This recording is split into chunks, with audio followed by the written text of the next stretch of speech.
নিয়ে যাতা আমি আর কি করবো দাদা দাও ওরে আরো ধরো কি আর 10 টাকা দিতে হবে 538 গ্রাম দিতে পারছো আর 10 টাকা দিতে হবে কিচ্ছু করার নেই আর 10 টাকা দাও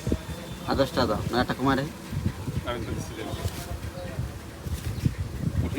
ভাই 10 টাকা না 5 টাকা না ধরোর কথা দাও না ইয়ার কি করো না আচ্ছা বৌদিটা দাও চলবে ওটা জামাই জামাই রে কিছু কাও জামাই যাচ্ছে পাশে দিয়ে তোমার সুনসুন্দা আমার দোকানে হাজির ভিজিট করছে এখন সুনসুন্দা আর অ্যাডভোকেট কালটু আসছে ওই যে অ্যাডভোকেট কালটুটা ওই যে সামনে কালটুদা হ্যাঁ তোমার ফেসবুকে আমি দেখলাম তোমার নাম অ্যাডভোকেট কালটু মা কালে না না দেখলাম তাই সত্যি দেখবা ছবি দেখাবো না না